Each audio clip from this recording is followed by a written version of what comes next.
je vous jure que c'est pas arrangé avec les gars des vues. Je vous reviens.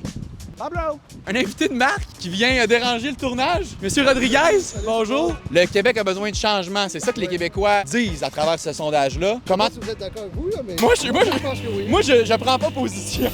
L'élection fédérale est maintenant derrière nous et on rentre dans le dernier droit de ce qui va nous mener en politique québécoise à l'élection d'octobre 2026. Je vous propose qu'on regarde ensemble où en sont les différentes forces politiques à 16 mois de cette prochaine élection-là. Bon, d'abord, important de rappeler qu'un sondage, c'est une capture à un moment dans le temps. Il y a bien des choses qui peuvent changer d'ici les 16 prochains mois. Ce qu'on en retient du sondage de cette semaine, c'est que les Québécois veulent du changement au gouvernement. Le Parti québécois se maintient encore une fois premier avec 33 % des intentions de vote. Par contre, quand on se penche sur le détail des chiffres, il y a 30 % des gens qui disent appuyer présentement le PQ ne sont pas souverainistes, qui veulent pas faire du Québec un pays. Dans le jargon politique, ce 30 % là, on appelle ça un vote mou. Ça veut dire que ce sont pas des péquistes dans l'âme. Présentement, ce sont plus des gens qui sont insatisfaits du gouvernement de la CAQ, qui ne veulent pas l'indépendance du Québec. Et Paul Saint-Pierre Plamondon, le chef du PQ, lui, promet un référendum sur l'indépendance dans un premier mandat. Présentement, au Parti libéral du Québec, il y a une course pour choisir qui va être le prochain chef du parti. Ce sera la première fois depuis 2022 que le parti va avoir un chef officiel. Advenant l'élection de Pablo Rodriguez comme chef du Parti libéral, on aurait une égalité statistique en première place dans les intentions de vote. Et puis je vous jure que c'est pas arrangé avec les gars des vues,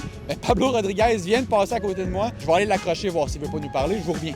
Monsieur Rodriguez, bonjour. Ben, petite question comme ça, comment est-ce qu'on se sent avec le sondage de cette semaine? Ben, ça me donne le sourire, mais en bout de ligne, c'est les membres qui décident, c'est eux qui vont voter. Le Québec a besoin de changement. C'est ça que les Québécois disent à travers ce sondage-là. Comment... Si vous êtes d'accord avec vous, là, mais... Moi, je pense que oui. Moi, je prends pas position.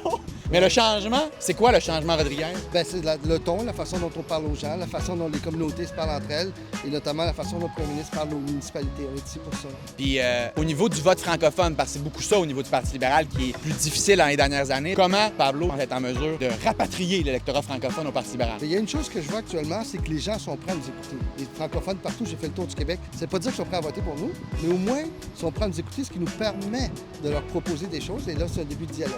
Puis est-ce que la conjoncture qu'on a vue au fédéral avec l'arrivée de Carney, tout ça, te donne plus d'espoir que t'en as eu en temps normal? Moi, j'ai toujours eu de l'espoir. Quand on n'a pas d'espoir, c'est difficile, surtout en politique.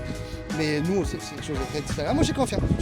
Vraiment chouette. Merci d'être passé, Merci. Pablo. C'est vraiment cool. Bonne chance pour la fin de la course. On va se recroiser certainement. Je vais me promener dans les éléments politiques. On va savoir. Bonne C'est super. continuité. Yes. Si les Québécois veulent du changement, ben c'est évidemment parce qu'ils sont pas satisfaits du gouvernement en place. Pour la CAQ, c'est le pire résultat dans un sondage depuis 2014. Les derniers mois ont été très difficiles. Qu'on pense à l'hôpital Maisonneuve-Rosemont, qu'on pense au fiasco SACLIC, les scandales qui commencent à plomber sérieusement la cote de popularité du gouvernement et du premier ministre M. Legault. Ce que le sondage nous dit aussi, c'est qu'avec 13 % des appuis, c'est une question de temps avant que le Parti conservateur du Québec et son chef, Éric Duhaime, fassent leur entrée à l'Assemblée nationale. Ce serait donc une première pour le parti le plus à droite de l'échiquier politique québécois. Pour Québec solidaire, la situation n'est pas facile présentement. Eux qui ferment la marche du sondage de cette semaine avec seulement 10 % des appuis.